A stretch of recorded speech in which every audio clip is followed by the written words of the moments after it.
Better Baseball MLB DFS podcast here at Fantasy Alarm and the Better Sports Network. I am James Grande. I am back, period. Michael Jordan, all that good stuff. This is baseball. He did play baseball, so it's relevant. Everyone forgets Michael Jordan, elite baseball player at one time, maybe when he was in fifth grade. I am joined not by John Impemba, not by Howard Bender, not by Julio Franco, but Colby Conway at Colby R. Conway on the Twitter machine. Colby, happy Tuesday, brother. What's going on? Yes, thank you. Glad to be here. Ready to talk a little MLB DFS action with you here. And it'll be you and me for most of the week ahead. So looking forward to starting things off on a high note for this dynamic duo here as I fill in for the incomparable John Impemba. I mean, definitely. I mean, he just is like, he likes vanilla ice cream and he doesn't use any condiments, like very comparable to a lot of like children. But I digress. We move on to the 15-game main slate we have on tap for Tuesday, a slate that includes a lot of elite pitching. Obviously, every player in baseball that is not on the injured list is taking part, but Ohtani, Gossman, Ryan, Valdez, Gallen, Kershaw, Bradley, you name it, they're on the mound. It is a Coors Field slate as the Dodgers head into Coors to take on the Rockies there. So a lot to get into. So why don't we just hop into things, Colby, and take a look at Las Vegas and what we're just taking a look on, if we think anything's going to move, if we notice any over-unders that are huge to open, any money lines that we want to take a look at. What do we got? Yeah, the over-under for the Pittsburgh-San Diego game is going to move. Padres are good against lefties. Rich Hill stinks at home.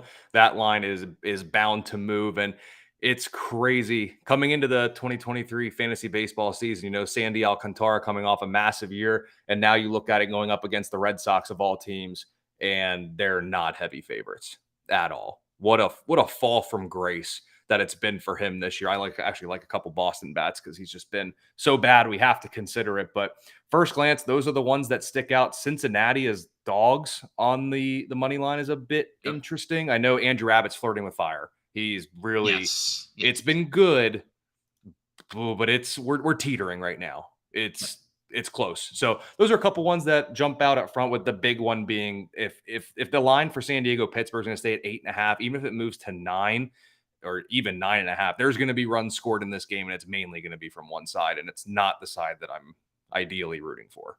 Yeah, especially San Diego bats waking up pretty much across the board. Their best player, Ha-Seong Kim, waking up. Like it's been a great ride for Pittsburgh. Just the proverbial 12.5 total in Coors, just to throw that out there. Some places 12, others 12.5. Connor Siebold taking the mound for the Colorado Rockies. We saw him get absolutely shellacked not too long ago, but that's really it. 9.5 in Cleveland, Kansas City, 9.5 in Miami, Boston, as you mentioned. San Diego Alcantara taking the mound there. That's really it. So why don't we get into things? We'll start at the pitcher position, and we will break down our top plays as a position. Colby, why don't you jump in first? Yeah, I mean, right at the top, Ohtani is going to be pretty popular. Very good arm. Chicago stinks. They've been worse against lefties than righties of late, but regardless, the better side of their splits is still pretty bad, if we're going to be honest. It's a lineup you can attack. Ohtani's very, very good. Splits are in his favor, so you got to like him. Also at the top, sometimes I love to fall victim to narratives, especially in DFS. And, like on Monday night, Luis Castillo at home. He's very good at home. Kevin Gossman, typically when he's at home, you kind of play him and you move on. His last two starts, I believe, have been on the road, and they haven't been as good. But his last home start against Minnesota, which was a dream spot. Yep. Not good. And I understand you can't be perfect every time. So, I mean, what do you think? I mean, San Fran also, if you look at their numbers, they have not been striking out as much lately. And they went through a stretch where they struck out every other batter, nearly, is what it felt like. So can we trust Gossman at home against the Giants? Can we do it at this price? I mean, here the thing about Kevin Gossman this year is there's been few pitchers that have had as consistent upside as him, seemingly from slate to slate. I mean, I talk about this with John almost every time we talk. Like, he has 5-6 games this year with double-digit strikeouts. Like, I don't know how many other arms can say that this year. Like, I don't even think Spencer Strider has as many double-digit strikeout games. I don't think there's as many guys in the league that have that much strikeout appeal. You mentioned they're not striking out as much. San Francisco still a 24% strikeout rate against righties on the year, which is still amongst the league lead. And I know obviously their roster has shifted. Guys have gotten healthy and they've been pretty good against right-handed pitching from pillar to post, really. I'm willing to take a shot on Gossman. And it's again, you look at the rest of this top tier, Joe Ryan, I know he's coming off, his best start of his career after really struggling and laboring through a bunch of starts in a row. He gets Atlanta in the summer. That's not fun. Framber has what's supposed to be a tough spot against St. Louis. St. Louis has had a long history against left-handed pitching. And I've talked about Framber and a lot where he's super consistent. He doesn't always offer you the Mets start ceiling, right? That is not often. He's just the quality start guy that gets you 7 innings, 2 earned, 6 strikeouts, clock in, clock out, nice 9 to 5. He's coming to work every day. He doesn't have a lot of vacation time. So I like Gossman pretty much after what was that? Why are you smiling?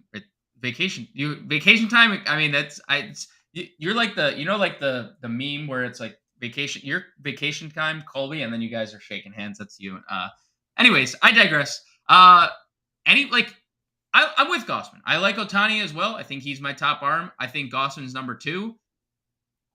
Any of those guys I mentioned also on your radar, or anyone else above 9K on your radar at all? Taj Bradley's interesting because the strikeouts there. And the thing with him, it's one of those things where do we put more weight into it? Are we putting more weight into how good he's been against lefties this year? Or we put more weight in how good Arizona's been against right-handers? There's that delicate balance. When I'm looking at it here with Taj Bradley on the year, I think lefties are only hitting 215-ish, 216 against him with a 252 WOBA. Righties are doing a little bit better. And when you think about that Arizona offense, probably 3 of the first 4 guys, or maybe 2 of the first 3 you think of, are both left-handed hitters. Yep. So if Bradley can stymie them, he's been pitching pretty well of late. I mean, maybe he's a guy that we can look at to go there. When you look at Arizona in June against righties, only thing is, here's another thing to put stock into: 5th lowest strikeout rate, and they do have a double-digit walk rate. So it's kind of, Bradley's going to have the upside. He can strike out anybody. It's kind of like Spencer Strider. Even if he faces Washington, who doesn't strike out, you still have to consider Spencer Strider. I think at this point, this price is pretty good with Bradley. I just don't know where I'm putting my chips on. Is it Arizona's dominance against lefties or Taj Bradley's dominance against left-handed hitters? I think my worry with Bradley is what you mentioned, and he can strike anyone out, even teams who don't strike out. That's very apparent.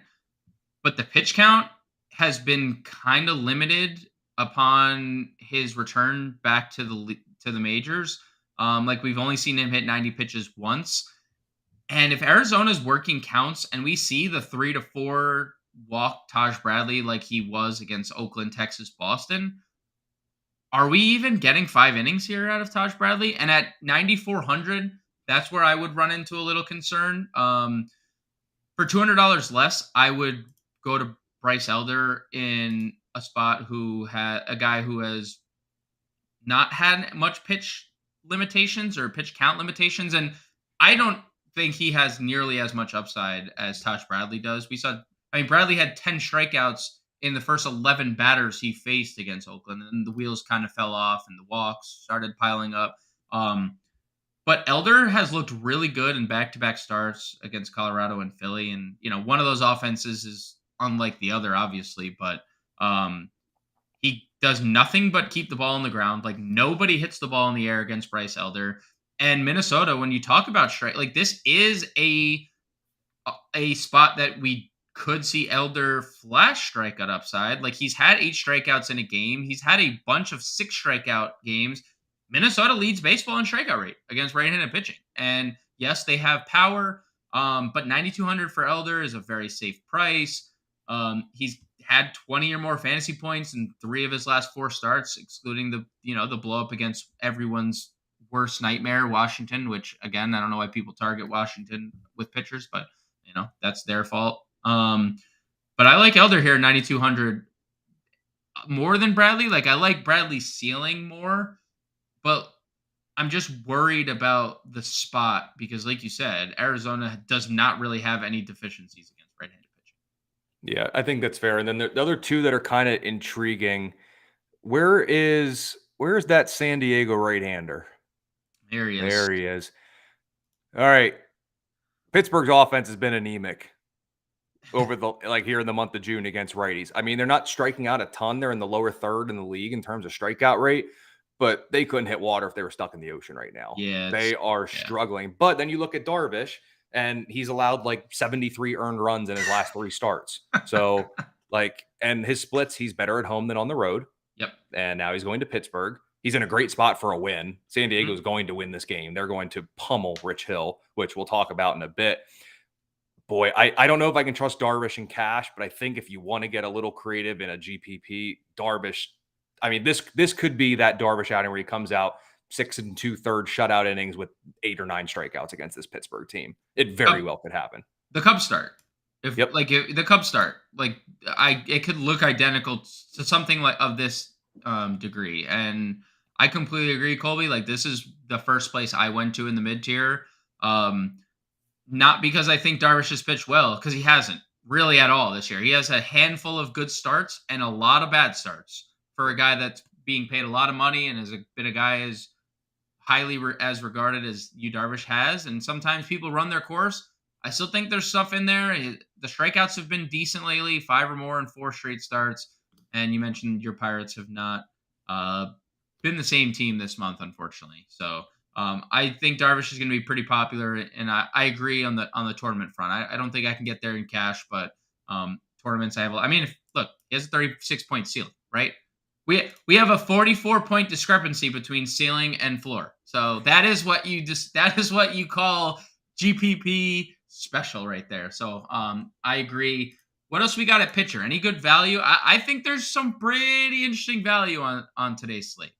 Yeah, you just talked about not attacking Washington, but Brian Wu. Oh, yeah. I know we both have written down too. He's better than his numbers have indicated. I wrote about it in the Streaks and Trends articles at Fantasy Alarm. He is better than what he's been led on. Just take that first start out of the equation. Right. That's the pitcher he is. And the strikeouts are there. I know Washington strike out a lot. Something has to give, and Wu is filthy. So he's in a really good spot. And then I'll kind of let you talk about both of them. But I don't know. I just keep coming back to if he's going to get the start, Gavin Williams against Kansas City. Just because Kansas City's not been good against righties. I mean, yeah, Williams' debut is what it is. But, I mean, we all know the kind of upside that he has. So Williams and Wu are kind of the value guys I kind of see. W.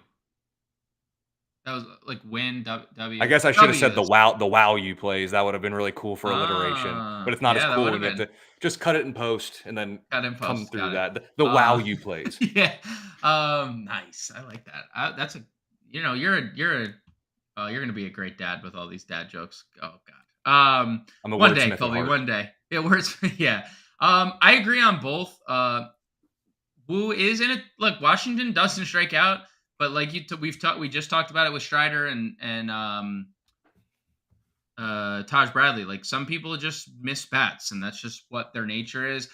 The Gavin Williams thing, it was Oakland, and that's obviously disappointing. But Kansas City has been really bad against right-handed pitching from the start of the year on. They haven't, obviously, things are not improving, losing Vinny Pasquantino. On the year, Kansas City 28th in OPS. 147 team ISO right near the bottom. Their WOBA is 293, tied for 27th. Like nothing suggests Kansas City's offense is good. And then the cherry on top, the 24.5% K rate. We know Gavin Williams has filthy stuff. We know he's going to miss bats at the major league level. It's okay. He's allowed to have a bad start in his debut. 5,900 is a stupid price. You pair him and we could just do this quick. You pair him with Ohtani, you have a very comfortable $4,100 left for the rest of your roster. So maybe something to come when we get to the lineup construction portion of this. But let's dive into the infield. Unless you got any other value plays, Colby, I'll actually just give Ranger Suarez a shout. He has pitched extremely well after getting to a pretty rocky start. And he's still priced like he's pitching poorly, but he's allowed 3 earned runs in his last 4 starts overall. Um, and the Cubs strike out a lot, and Ranger Suarez surprisingly has been missing a lot of bats. Dodgers, Diamondbacks, Braves. Ranger Suarez has mowed them all down. Just gonna throw that out there that we're talking about Ranger Suarez of 2 years ago now. Like this was the guy they had 2 years ago when he first became a starter, not last year's version. So I'll give some love to Ranger Suarez. Anyone else for you, Colby? Are you ready to move on to the infield? I can't get Ranger Suarez right ever, so I'm just not going to say anything with him. But I will say he's in a great spot for a win because Philly is going to pummel Jameson Taillon in this one. Yeah, shout out to Jameson Taillon and the Scott Fishbowl player, Jameson Taillon, but Former Pittsburgh great. Former Yankee great as well. I have his jersey in the closet. I don't have a jersey. I don't have a jersey anywhere. Let's move on to the infield. Let's talk about your top infield plays for Tuesday slate. Yeah, looking at the infield, I love the San Diego right-handed bats. We already talked about it a little bit. Manny Machado and even Xander Bogaerts, they've both been very good against lefties, especially of late, like in the month of June. Both of them are hitting very well. And then if you're going to pay up, I love Jose Ramirez in this slate. He is hitting the ball well. He's seeing a beach ball at the dish. He'll be on the best side of his splits, and that is enough for me. So if I'm paying up and if we have the money, those are guys I'm looking at, and I'll talk about Ramirez a little bit later too. Yeah, Jose Ramirez is when he's hot, he is hot. I completely agree. I saw him on the sheet, so I just backtracked. I was like, oh, look, Colby's gonna take that thunder because I'm gonna actually just talk about more Guardians. Maybe a theme of today's show. Not all the way spend up, but right on the border of mid-tier value. Josh Naylor and Andres Gimenez.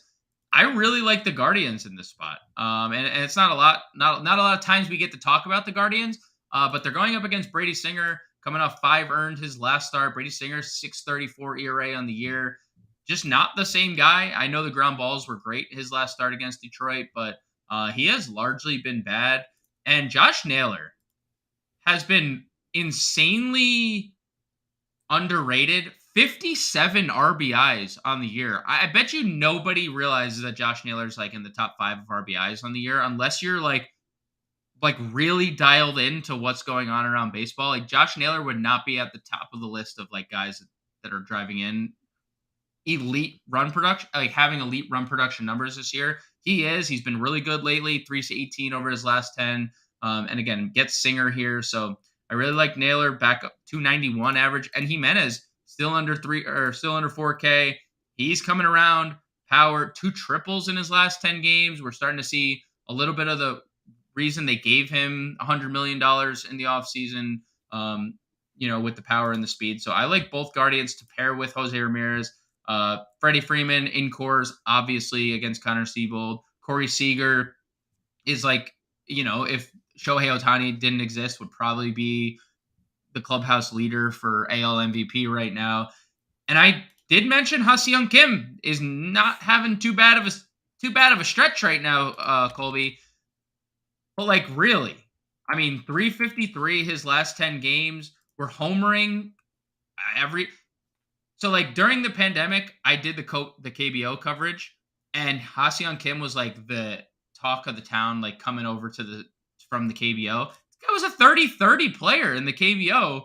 Obviously, not the same competition, but he faced Chris Flexen, dude. Come on. We knew Ha-Seong Kim was gonna make it in Major League Baseball. And now the fruits to that labor, 3 home runs in his last 4 games, and he's going to lead off. They've been leading him off against left-handed pitching of late, and you mentioned the Rich Hill factor here. I love Ha-Seong Kim, all formats at $4,300. I think a mini infield stack that's kind of intriguing when looking at the slate. Former New York great Jordan Montgomery has not been good at home this year. Yep. Excuse me, and he's got some issues against right-handers, and I'm looking here. In the month of June, against a left-handed pitcher, Jeremy Pena hitting 529, Jose Abreu hitting 389. Those 2 guys are seeing the ball well against lefties. I have no clue what this lineup is going to do or what this team is going to do ever, just given their state of affairs. But these 2 guys, pretty relatively well priced. Jose Abreu is finally coming around after he's been dropped from 72.7% of fantasy baseball leagues, it feels like. But in the month of June against lefties, you're hard pressed to find some better production. Pena may not have homered, and Abreu only has one, but the average plays, and they're at least hitting a couple extra base hits here and there. So Abreu and Pena could be an interesting mini stack if you want to target Jordan Montgomery. Yeah, I agree. And Abreu, you can get Abreu at a nice 3,200, and all the home run, all the power coming back from Jose Abreu. Too good to be that bad for too long.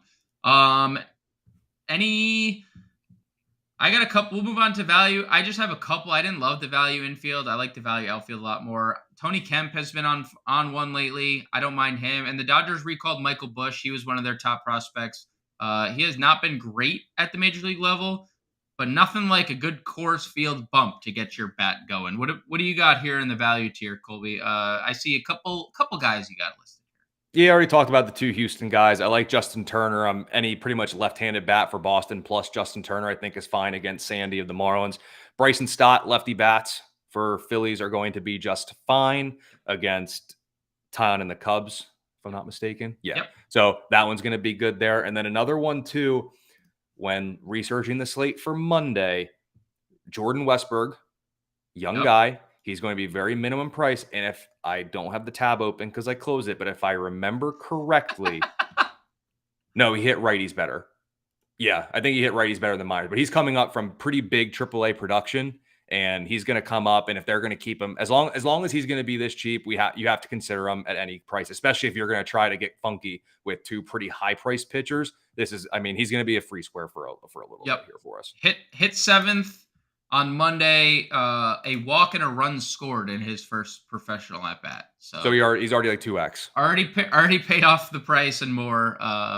And that was his first at bat. So more to come for the rest of the night. Colby, what do we got for the outfield? You and I have the same top outfielder. You have talked about the same team. You're wearing their colors on today's show, despite them facing off against your hometown team. But Fernando Tatis has to top the list for this. Right-handed bats against Rich Hill at PNC. That's what we're going to go with. So Tatis is going to be a slam dunk play. His ownership is going to be incredibly high. Any San Diego stack's going to have him. Even if you don't stack the Padres, he's the one-off bat you're going to take. So, yeah, Tatis is in a really good spot. Anytime a lefty faces Baltimore, Anthony Santander is a threat to go downtown. So you got to always consider him. I actually kind of like some value options in the outfield. Like some of the top price guys, I'm just paying up for Tatis. I mean, if you want to go Mookie Betts and Coors, I'm fine with it. Like any bat in that game, you're probably okay with, especially from the Dodger side, because Connor Seabold is very bad. So you could go there. But top price guys, Fernando Tatis is way, way, way above everybody else. Agreed. And I love Santander against lefties. Another monster year. I don't know what else to say. And you mentioned you could play any of the Dodgers. JD Martinez had that monster stretch where it seemed like he homered every day, and it was against a right-handed pitcher every day, and that's what they have here in Seabold. Seabold actually worse against the righty split, so that could be an interesting play. There is a lot of really good value, I think, in the outfield today. Austin Hayes, if you want to continue on with your Baltimore stack, leading off again against a lefty, he has been amazing. Joey Weimer has mashed lefties this year. Milwaukee faces off against Southpaw. How about some Matt Vierling? Detroit has had some weird, decent players of late. Like Kerry Carpenter has come from the woodworks. Andy Ibanez had like a really good stretch of 2 weeks. But Matt Vierling, over the last 10 games, 1,200 OPS, 3 home runs. Gets a righty-lefty against Martin Perez, who has not been the same guy last year. So I'll go Vierling. And I like the Dodgers outfield, Peralta, Hayward, whichever one you want to play. I think Hayward has a little better splits against righties this year with the power. What do you got for value tier here, Colby?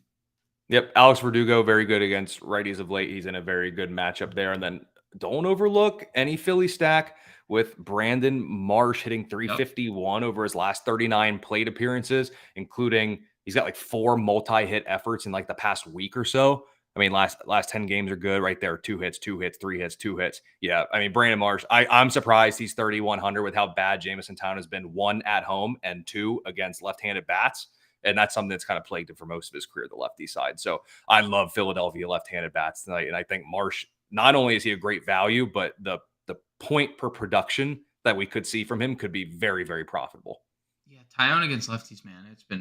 It's been a brutal site. Let's get into. I like the little name here we got because it's usually Grande's Gems and Impemba's Imprints, but we don't have John. We don't have that vanilla loving, uh, no condiment eating son of a gun. We have Colby here, so we got Grande's Gems and Conway's Cornerstones. I should have said corner store. That sounds like something you should open up as well. Conway's Corner Store. That In involves con working though. Yeah, that involves true. You more vacation days and working days, that's for sure. So Colby, why don't you run through some of your cornerstones, starting with the home run call? Yep, home run call. I said it earlier. I'll say it again. Jose Ramirez, great spot for him. If you're a BVP truther out there, I used to be. I faded off a little bit from it, but he's 7 for 16 with 2 home runs in his career against Brady Singer. So have to love that top stack.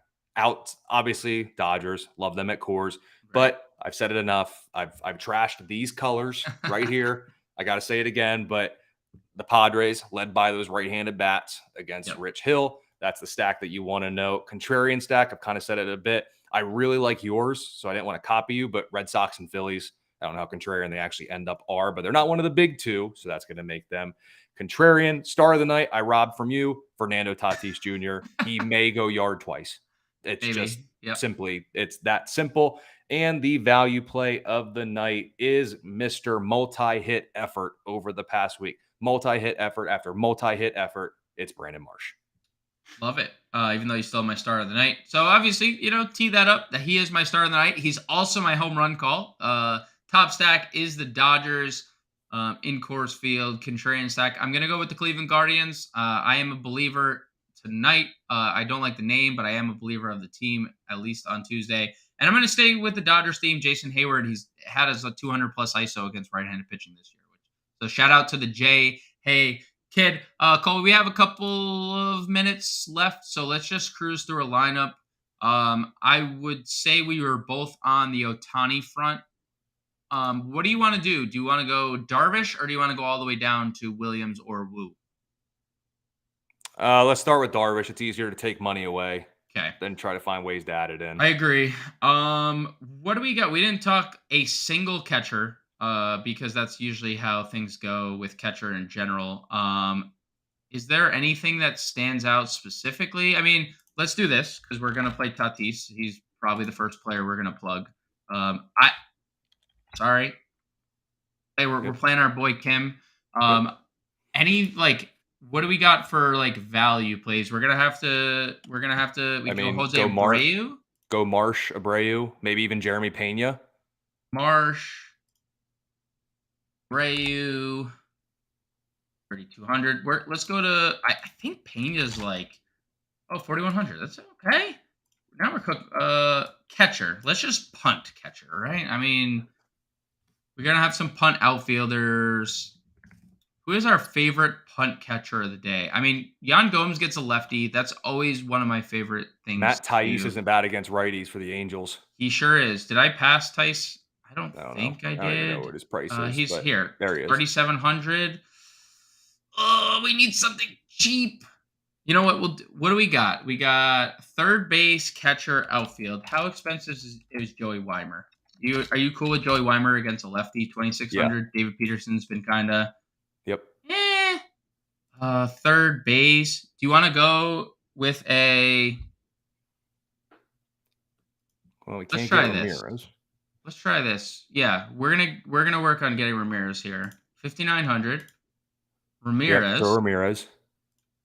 And then we have a $3,400 catcher. Yanier? Yep. Let's just go Houston stack.